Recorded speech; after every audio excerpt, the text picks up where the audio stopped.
Hello everyone, and welcome to my channel. So Brant?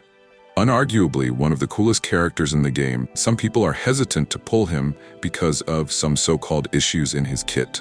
So in this video, I will analyze Brant, addressing those issues, and let you know if he is worth pulling or not. So first things first, let me address the issue posted in my previous video, which I found in the Brant main subreddit. The issue is that previously, after doing a perfect dodge with Brant, attacking immediately used to continue with his third mid-air attack combo, but now attacking after a perfect dodge takes him to the ground and executes his ground dodge counter. And no, it is not a skill issue, as many viewers commented under my previous video, or an intended mechanic caused due to missed attacks. The gameplay I used in that video was short, but there is another long video in that subreddit showing the changes. Credits to Newman. Here you can see that he is doing his dodge counter not only after his first two stages of mid-air attack, but also after stage 3 and 4. Also, regarding the question how you can still have Brant trial, you just need to force close the game and it will take you out of the story quest, letting you have permanent access to his trial. Even though it may not seem much of a deal, it is quite bad as it will stop his mid-air attack combo, which are one of his main sources of damage. It makes his gameplay clunky and also sabotages his S1 and S6. I believe that it might be a bug, as this change doesn't make any sense and it defeats the whole purpose of Brant's kit, which makes him stay mid-air. Does this make Brant unplayable? Well, I don't think so, because even if Kuro Games doesn't change this, there are still other ways to work around it, which is posted by Newman in the same post. The first video is showing the bug or the issue with Brant's mid-air dodge counter. There are two more clips below which shows how to work around this issue. In order to not use a dodge counter, you will have to wait for a bit before attacking. It does waste some time and leaves him vulnerable for a brief period of time, but it works. There's another solution here. In order to not use a dodge counter, you have to waste your dodge by not triggering the dodge counter window. It is a bit quicker than the previous method. So yeah, even if Kuro doesn't make the changes, there are ways to work around it. This should definitely not be your reason to not pull for him. One of the second prevalent issues is building him is difficult, as you need a lot of energy regen while also balancing crit ratio. The minimum requirement is of 250% energy regen due to the tide-breaking set. Reaching this amount is not difficult as long as you are using his signature or overture. You can easily do it with 3 cost energy regen echoes. There's also another option of using a crit weapon with Molten Rift set on him, which also works. For more details on his build, you can check out my build guide video. In a nutshell, building him might slightly be challenging, but in my opinion, it isn't that difficult. There's one more issue regarding his weapons. The thing is, Brant is very dependent on his signature weapon. There's a massive gap between his signature weapon and the other options. It is also easier to build him if you have his signature, as it provides energy regen and some crit rate. This is true, but that doesn't mean he isn't usable without his signature weapon. He will perform decently with his other options, so don't worry too much about it if you cannot afford his signature. Now regarding Brant's resistance to interruption. We got to play Brant only against one enemy, so it is pretty difficult to exactly tell how good his resistance is.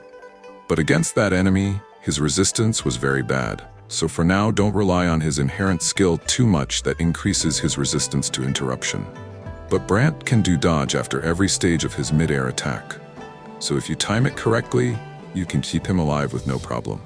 This does require some skill, as your timings need to be correct, but with enough practice you will be able to do it. And who knows, his resistance is actually good against other enemies. Even if Brant has these issues, the good thing about Wuwa is, any character, no matter how non-meta they are, can clear the hardest contents if built and used correctly.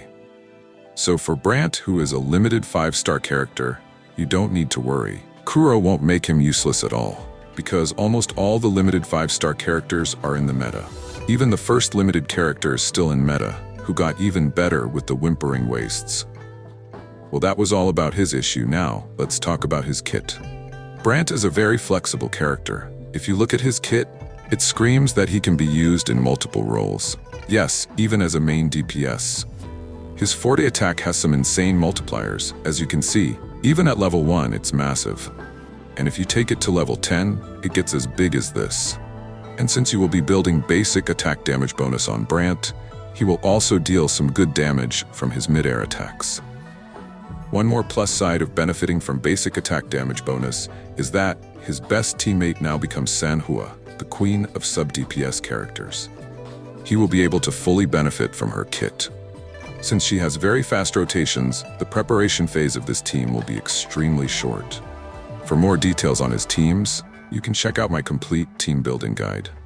That was DPS. What about the other playstyles? Brant's kit is filled with supportive utilities.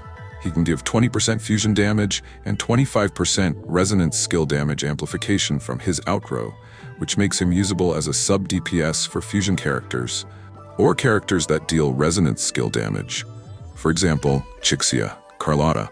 He does have a bit long field time, but he has good personal damage, so he makes up for it and can be used as a sub-DPS. His concerto generation is not that bad. His kit also comes with healing and shields, providing sustainability to the team.